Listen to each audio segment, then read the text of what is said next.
ચાલો મિત્રો, નમસ્કાર. શિવમ જીકે માસ્ટર યુટ્યુબ ચેનલમાં સ્વાગત છે તમામ વિદ્યાર્થી મિત્રોનું.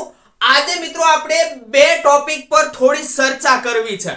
એક તો છે આપણે વનરક્ષક ફોરેસ્ટ બીટગાર્ડ, જેનું નોર્મલાઇઝેશન એટલે કે માર્ક્સની ગણતરી તમારે કઈ રીતે થશે. મિત્રો ખાસ અગત્યનો લેક્ચર છે, એકવાર જોઈ લેજો. અને બીજું કે પોલીસ કોન્સ્ટેબલ એટલે કે એલઆરડી, આજે નવી ભરતી થવાની છે એની વાત કરવી છે. એક મિત્રો આપણે વાત કરવાની છે કે વનરક્ષક ફોરેસ્ટ બીટગાર્ડ કે જેની પરીક્ષા શરૂ છે, એનું નોર્મલાઇઝેશન એટલે માર્ક્સની ગણતરી કઈ રીતે થશે, તમને મળવા પાત્ર માર્ક્સ કઈ રીતના છે. અને બીજું મિત્રો કે પોલીસ કોન્સ્ટેબલ છે એના આરઆર આવી ગયા છે, તમને બધાને ખ્યાલ છે, તમે જાણો છો. તો આજે મિત્રો આરઆર છે બરાબર, એ રજૂ થઈ ગયા છે. તો મિત્રો કોન્સ્ટેબલની જે ભરતી છે એ ટૂંક સમયમાં આવી શકે છે એવું કહે છે. પણ મિત્રો હવે ચૂંટણી જે છે નજીક આવી ગઈ છે, એટલે કદાચ ભરતી આવી જાય તો ફોર્મ ભરી લે, એવું કદાચ કરે, ફોર્મ ભરી લે, પણ લગભગ એની દોડ છે, એની લેખિત છે, એની શક્યતાઓ દેખાતી નથી. જો આવી જાય તો બહુ સારી વાત છે, પણ હવે શક્યતાઓ લગભગ દેખાતી નથી.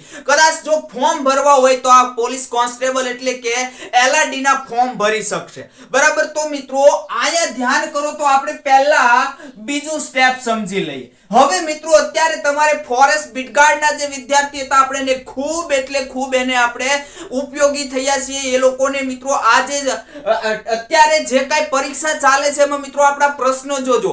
આપણે ફોરેસ્ટમાં જે કાંઈ વિદ્યાર્થી મિત્રોની ટેસ્ટ લીધી છે બરાબર, એ ટેસ્ટમાંથી મોટા ભાગના પ્રશ્નો પૂછાઈ રહ્યા છે. તમને બેઠા પ્રશ્નો મિત્રો ના હોય, પણ આડકતરી રીતે આપણે તમને ક્યાંક ને ક્યાંક બધું શીખવેલું છે. તો એવું જ આયોજન મિત્રો હવે આપણું પોલીસ કોન્સ્ટેબલ માટેનું રહેલું છે.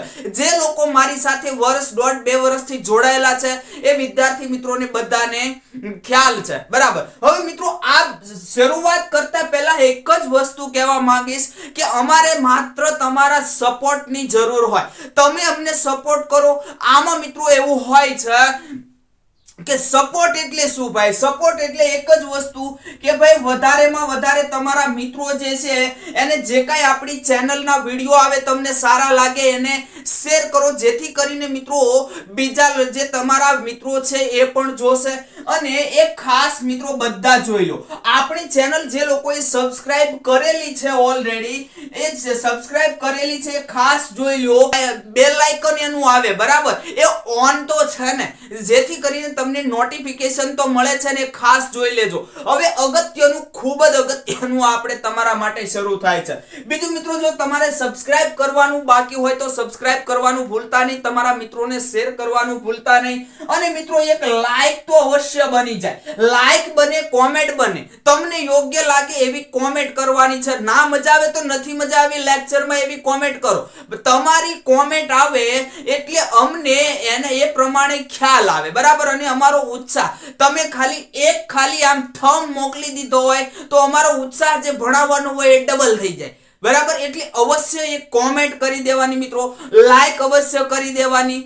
અને મિત્રો ખાસ વસ્તુ એક જ છે કે આપણી ચેનલ છે ને વધારેમાં વધારે શેર કરો. આપણી સાથે મિત્રો 2 વર્ષથી ઘણા બધા વિદ્યાર્થી જોડાયેલા છે અને ખૂબ એટલે ખૂબ આપણને સપોર્ટ કર્યો છે. તો આવો ને આવો મિત્રો સપોર્ટ કરતા રહ્યો બરાબર. હવે જુઓ, તમે કદાચ આ ફોરેસ્ટની અંદર અસફળ થાવ તો કોઈ ચિંતા કરવાની જરૂર નથી. આ આપણે પરીક્ષાની જે છે એ કદાચ મેં કીધું એમ ચૂંટણી પછી આવશે જ બરાબર. તો હવે આની તૈયારી અત્યારથી શરૂ કરી દેવાની છે.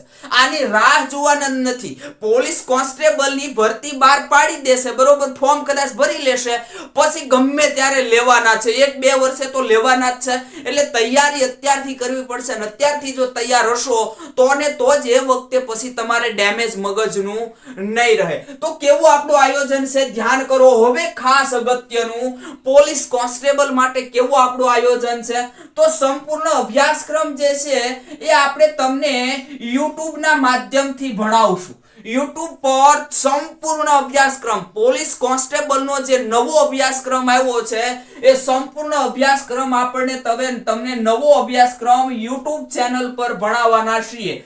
ટેસ્ટ જે છે મિત્રો, અહીંયા ટેસ્ટની વાત કરી દઉં હવે પહેલા તમને એવું આયોજન છે કે આપણે ઓનલાઈન ટેસ્ટ લેશું તમારી. હવે તમને ખ્યાલ છે કે ગુજરાત ગૌણ સેવા પસંદગી મંડળે આ વન રક્ષકની પરીક્ષા લીધી, તો કદાચ બની શકે કે આપણી આ ગુજરાત પોલીસની જે છે એ પણ ઓનલાઈન લહે.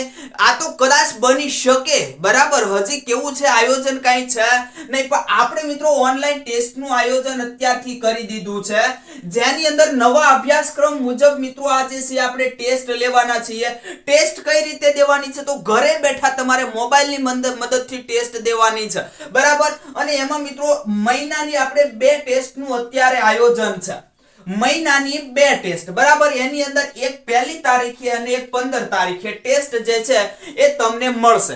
આ મિત્રો ટેસ્ટ જે છે એ તમે પૂરી કરશો એટલે તરત જ તમને એમાં સાચા ખોટા જે તમારા પ્રશ્નો છે એ સાચા ખોટા પ્રશ્નો અને એના જવાબ પણ તમને મળી જશે. અને બીજું મિત્રો કે ટેસ્ટ છે એ પૂર્ણ થાય તરત જ તમને તમારું રિઝલ્ટ મળી જશે. મારે કેટલા પ્રશ્નો ખોટા પડ્યા, કેટલા સાચા પડ્યા, મારે કેટલા માર્ક્સ આવ્યા, અને એની પીડીએફ પણ તમે ડાઉનલોડ કરી શકશો. મિત્રો આજે ટેસ્ટ છે આપણે 100 માર્ક્સની રાખશું. કેટલી?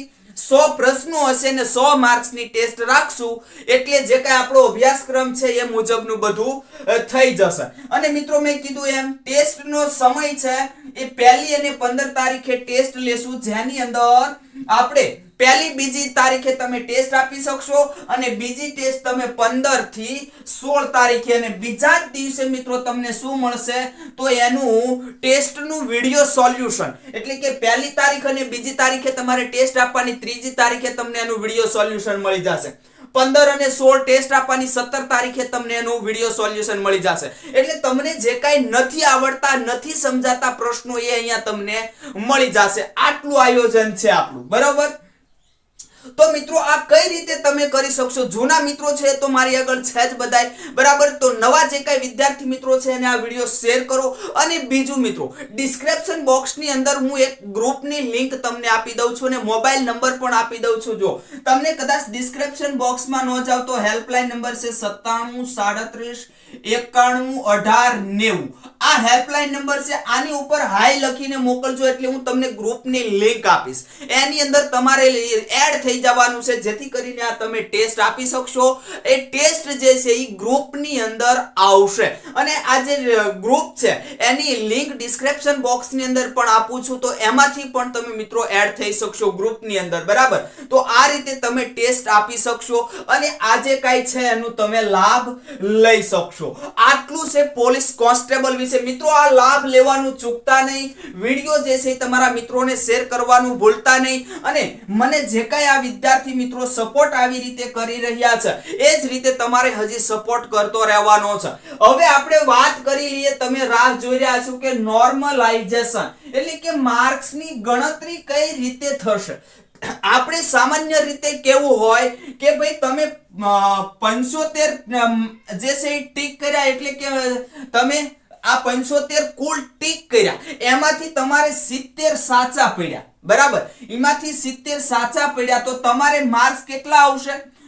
68 જેવા આવશે. 68.75 જેવા તમારે માર્ક્સ આવશે. અંદાજિત અહીંયા જે કાંઈ હોય પણ એટલા માર્ક્સ આવશે તમારે, બરોબર. 68.75 જેવા માર્ક્સ આવશે. તો મિત્રો આજે આપણે પેપર થી દઈએ છીએ જે, એટલે કે ટૂંકમાં આપણે જે લખીને દઈએ છીએ, જે આપણે કુંડાળા ઘૂંટીને દઈએ છીએ, એમાં આ સિસ્ટમ છે. જ્યારે અહીંયા આપણે ઓનલાઈન જે ટેસ્ટ આપી છે ગુજરાત ગૌણ સેવા પસંદગી મંડળે લીધી છે, એની અંદર સિસ્ટમ અલગ છે માર્ક્સની. આ ખાસ જોઈ લેજો. શું છે તો જુઓ, તમે ભાઈ ટીક કર્યા કેટલા? તો 70 ટીક કર્યા, અને અહીંયા ટીક કર્યા છે 70. કોણ છે? એક બાજુ શિવમ છે, એક બાજુ વિપુલ છે. શિવમે જે પરીક્ષા દીધી, બંનેની જે ટેસ્ટ છે એટલા, અથવા તો બંનેની જે પરીક્ષા છે એક જ શિફ્ટ છે, ચાલો ત્રીજી શિફ્ટ છે, બરાબર. આની અંદર બંને 70 છે એ ટીક કર્યા છે. 70 માંથી બંનેને સાચા પણ કેટલા પડે છે? બંને ટીક 70 કરી, બંનેને સાચા 60 પડે છે.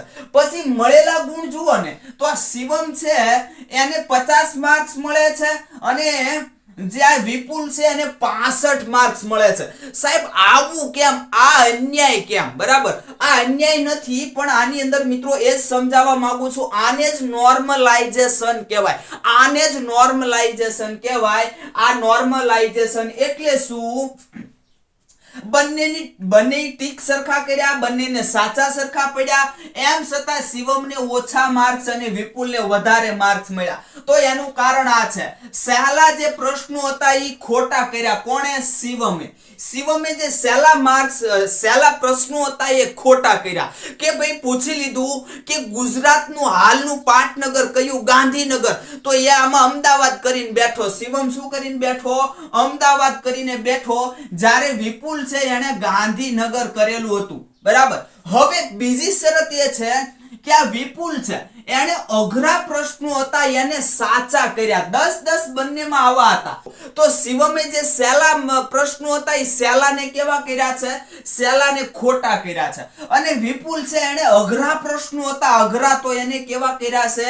સાચા કર્યા છે. તો આને કારણે વિપુલને અઘરા જે પ્રશ્નો છે એ સાચા કરવાને કારણે એને નોર્મલાઇઝેશન ની અંદર વધારે માર્ક્સ મળશે. બરાબર. અને આ જે શિવમ છે એને સહેલા પ્રશ્નો ખોટા કર્યા, એના કારણે એને ઓછા માર્ક્સ મળશે. આજે 0.25 તો કપાવવાના જ છે. ખોટા કર્યો એટલે 0.25 તો બંનેમાં જશે. પણ અઘરા પ્રશ્ન સાચા કરવાનો ફાયદો વિપુલને મળે. અને જ્યારે અહીંયા શિવમ જે છે એને જે સહેલા પ્રશ્નો છે એ સહેલા પ્રશ્નો ખોટા કર્યા, એનો એને લોસ જાય છે. આ છે નોર્મલાઇઝેશન. ખાસ યાદ રાખજો. જે તમારા માર્ક્સ આવશે, આ જે ફોરેસ્ટ બીટગાર્ડના તમારા જે કાંઈ માર્ક્સ આવશે એ ફોરેસ્ટ બીટગાર્ડના માર્ક્સ આવી રીતે ગણાશે. ખાસ ધ્યાન આપજો. તો મિત્રો અહીં સુધી આજે રાખીશું. આ બે માહિતી તમને તમારી સુધી પહોંચાડવા માટે આજે આપણે મળ્યા હતા. તો હવે મળશું આગલા લેક્ચરમાં. મિત્રો એકવાર ખાસ જો વિડીયો સારો લાગે તો તમારા મિત્રોને શેર કરી દેજો, લાઈક કરજો, કોમેન્ટ કરજો. બરાબર. અને હવે મળશું આગલા લેક્ચરમાં.